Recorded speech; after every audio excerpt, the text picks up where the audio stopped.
It's straw. It's a form.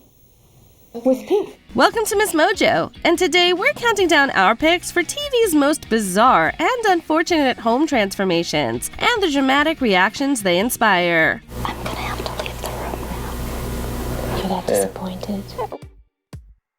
Number 10. The green grass of home. Your home in their hands. That's different, isn't it? I wasn't expecting this at all.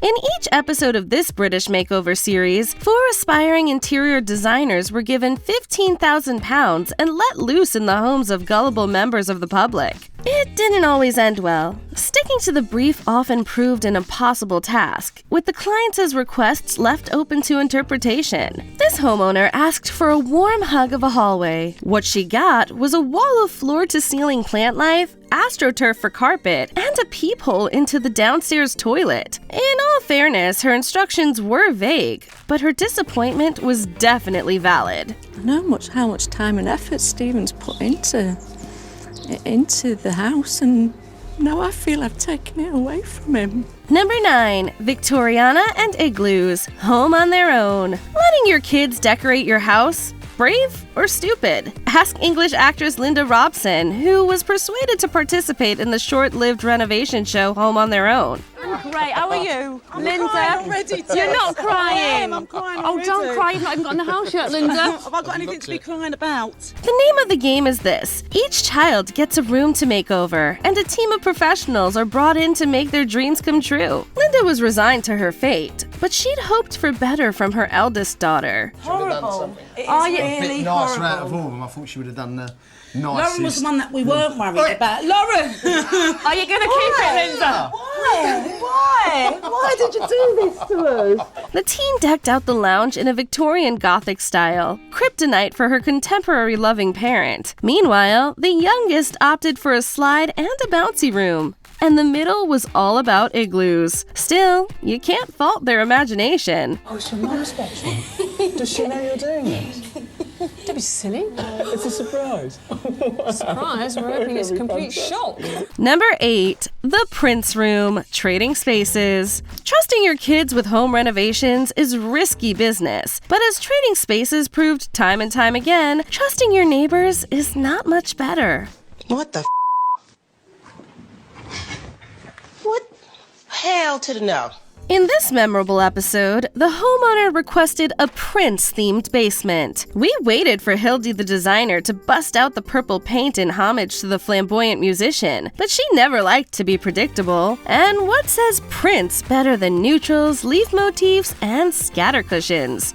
So it's great for your grandson, and it's, multi-purpose. I'm about to pee myself. Literally. You're about to what? Pee myself. When the time came for the final reveal, it was evident that the blue team wasn't happy. Even that tiny red Corvette didn't soften the blow. The walls gotta go. This is disgusting. Number 7. What have we done? Your home in their hands. How many different patterns and prints is it possible to fit into one bedroom? For this rookie designer, the answer was all of them. Oh my God. Wow. What have we done? Kirsty's lavish but busy creation featured a dark red ceiling, deep pink walls, plenty of florals, and a leopard print carpet. Did we miss anything? The overall effect was gaudy, dramatic, and ultra-feminine. It's not exactly this gentleman's vibe, and his wife wasn't a fan either. This is colour overload, I think, definitely. The red and all the tapestry on the wall is way too much. Neither homeowner tried hard to hide their feelings, and honestly, we don't blame them. Whatever the brief, the room doesn't seem to have been designed with them in mind. You know the two designers are going to be back to do a joint room. I need to relay your messages back to them. Okay. Anything you want to say? Yeah, I think I'd like Nick to take control, maybe Kirsty locked in the cupboard. Number 6. Rachel doesn't like it either. Your Home in Their Hands. Your Home in Their Hands claimed 2 more victims in Rachel and John, who were less than impressed with their new master bedroom. Rachel looks as if she's trying hard to be polite despite her obvious reservations, while her husband is visibly disgusted and doesn't hold back. You've got your colour. Yeah, I do. I like the wardrobes and...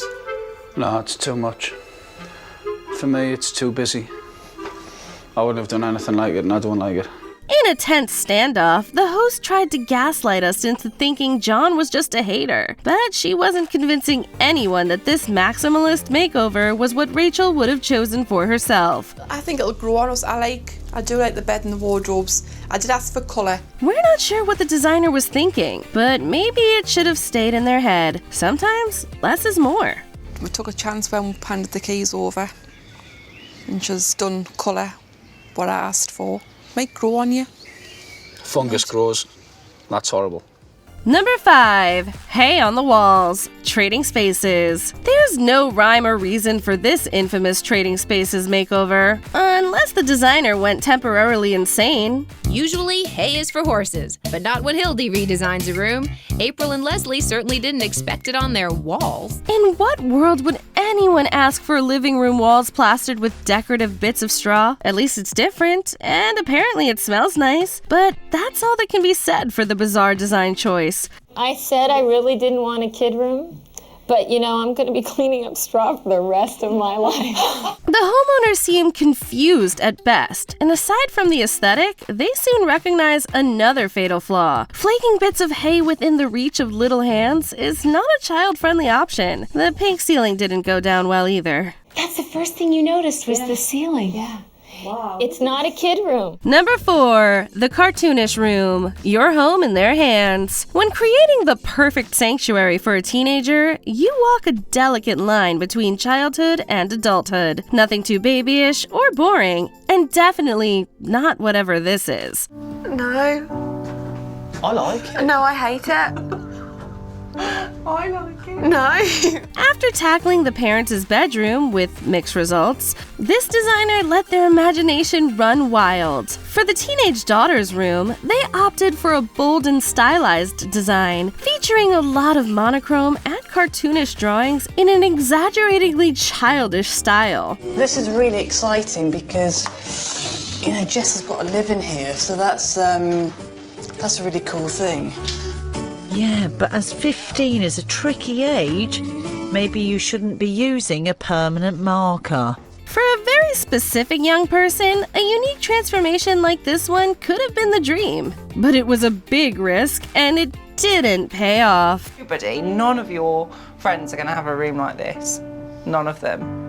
I think that might be why she doesn't like it. It's not me.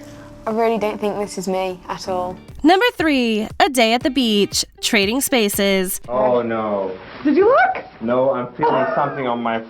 Oh yeah, open your eyes. Open your eyes. Oh no, I don't want to open it. Hildy strikes again with this misjudged makeover from season 9 of Trading Spaces. The designer was inspired to bring the seaside inside, taking the beach theme far too literally. Nothing says I don't care what happens after I leave here like sand. I'm still not sure about the sand. There's nothing wrong with the nautical look, but most of us would draw the line at actual sand in the house. The color scheme was another misfire, featuring gigantic red and yellow stripes reminiscent of a circus tent. Decorative trees and deck chairs were the finishing touch to this bizarre setup. The homeowners took it all in good fun, but we wonder how long they waited before redecorating. You got a beach cabana, so she went for it. She's a wild man. Number 2. The Teapot Disaster. Changing Rooms. Changing Rooms, the British forerunner to Trading Spaces, had its fair share of disastrous makeovers. But nothing beats the infamous Teapot episode. It's not anything to do with you. It's my fault entirely, and I'm going to take responsibility for that. And I'm going to meet Clodagh, and tell her exactly what's happened. The purple team asked for a cabinet to display the owner's collection of antique teapots, painstakingly accumulated over a number of years. Designer Linda had the bright idea to substitute the cabinet for a modern hanging shelf, with the teapots balanced precariously on planks of wood suspended from the ceiling. We're sure you can see where this is going. That is all our teapots. Oh no. I don't know, Andy. I think we just have to put our hands up on this one. The destruction of the teapots was inevitable, but still shocking to witness, and their owner is still not over it. Before we unveil our top pick, here are a few honorable mentions. Orange Retro, 60-minute makeover. The homeowner doesn't buy what she's being told. That's not the same. It's totally not the same. You love that sort of 50s diners look, don't you, it's as well? Baby poop walls, trading spaces, when the choice of paint color brings back bad memories. I don't know if I like the wall color. Oh. I've changed some diapers that were that color. Oh no. Baby poop green. Before we continue, be sure to subscribe to our channel and ring the bell to get notified about our latest videos. You have the option to be notified for occasional videos or all of them. If you're on your phone, make sure you go into your settings and switch on notifications. Number 1, the new fireplace, trading spaces. The big question is, what do you think about the fireplace? You guys are going to be fixing that in a little bit. Imagine if you're tasked to decorate a house. You're given one rule and one rule only. Do not touch the fireplace. It's a key feature of the room and the residents are attached to it. What do? Well, if you're Doug from Trading Spaces, you completely ignore the client's wishes. Oh, and throw up some brown bathroom tiles instead of wallpaper. How are you guys doing? Oh, it'll be fine. They that's they kind of had scary. an adverse reaction. Yeah, well, we were afraid of that. So why didn't you say anything? Aside from it being incredibly ugly, this particular makeover stands out thanks to the reaction from the homeowner. When her new lounge is unveiled, Pam's face falls and she's forced to excuse herself and go and have a cry. Unfortunately, she also leaves her mic on, so there's no hiding what she really thinks. Is there anything that you can see in the room to fix certain elements of it to make it better for the two of you? I don't even know where to start. If you had to live with one of these home makeovers, which would it be? Let us know in the comments. I like the bed and the wardrobes. I like the theme of it. Do you agree with our picks? Check out this other recent clip from MsMojo. And be sure to subscribe and ring the bell to be notified about our latest videos.